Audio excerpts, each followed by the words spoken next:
A notable quirk about the 2000s was its popularity of a variety of gang films, especially amongst younger men. Considering the stereotypes, it's easy to see the appeal, especially if the media can convey a stylish and cool tone and deliver on either involving political intrigue or some slick action. As the Grand Theft Auto franchise ascended amongst gaming audiences, it captured the wave of that gang popularity found in movies and TV, and at times, we could even see that transfer into games made based on fictional depictions of gangs. One such example of that is the Getaway series, a briefly lived gaming franchise inspired by gangs in Britain, and developed by SIE London, a Sony studio now known as Sony Computer Entertainment London.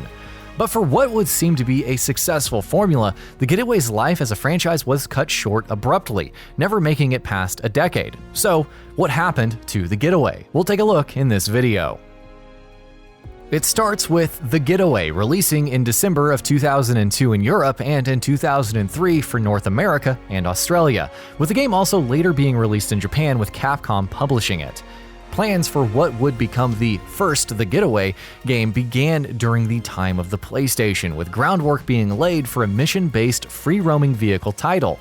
Over the course of development, it would move on to the PlayStation 2, and this game structure would be scrapped, just a prototype for what would lie ahead. The game was made between Sony London and Team Soho, a Sony subsidiary now formerly a part of SIE London.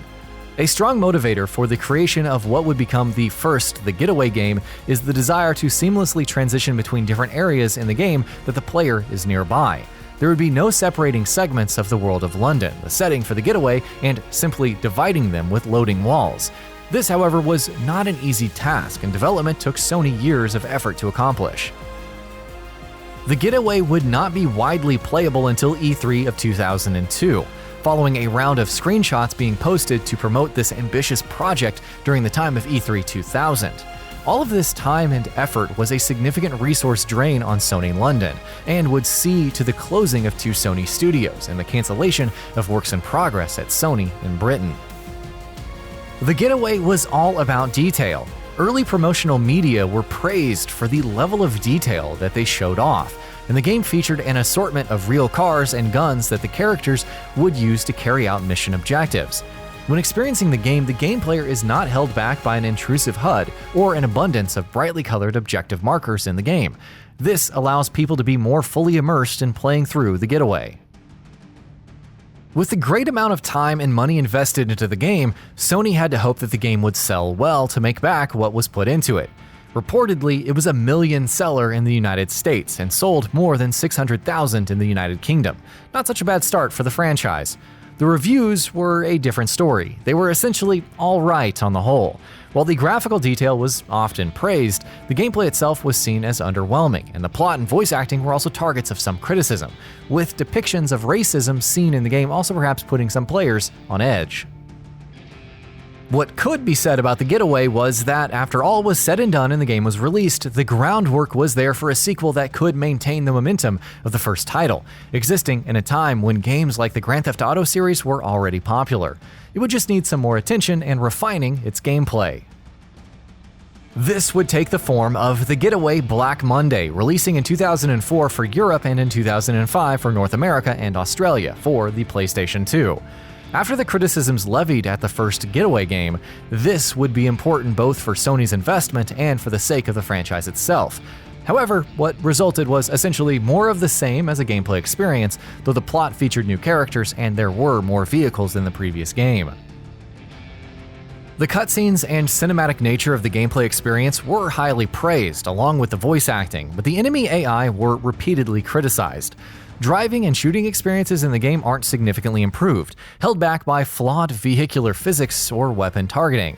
As with the first The Getaway, while a cinematic delivery framework of a game story existed, the plot and characters were not there to really resonate and take advantage of that framework.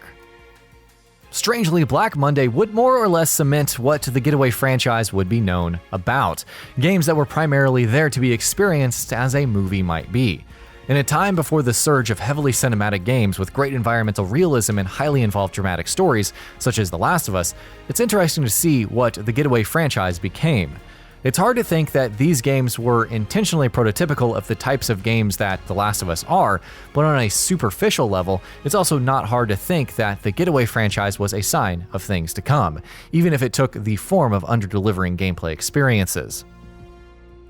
Interestingly, The Getaway Black Monday wasn't supposed to be the last The Getaway game.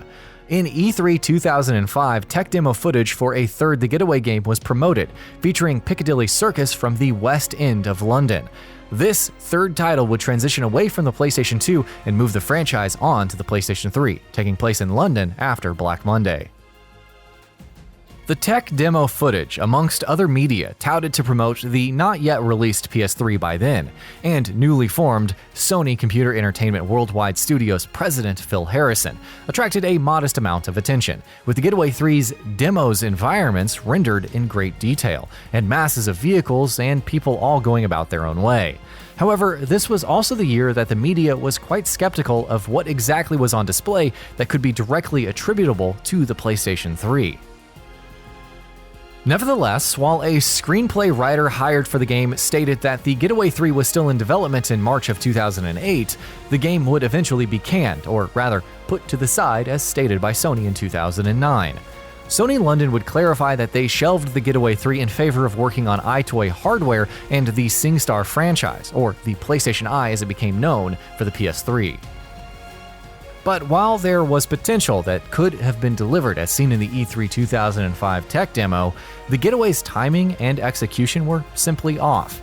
Had the gameplay and to a lesser extent the plot of the games been more serviceable, The Getaway would be seen as a franchise that marks the game development potential of Sony London, and could very well have continued to this day.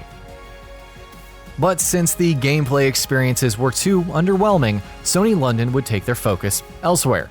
So, tell us your experience with the Getaway games, if you have any. Can the franchise, if revived, succeed in today's gaming climate? Does the type of story and world, the tone of the games, have a place for mainstream game players? Let us know your thoughts in the comment section below, and as always, thank you for watching. And that about does it for this video. If you enjoyed what you watched and want to see more from Gaming Bolt, you can always hit that subscribe button and turn on the bell icon next to it. That way you will never miss any of our videos.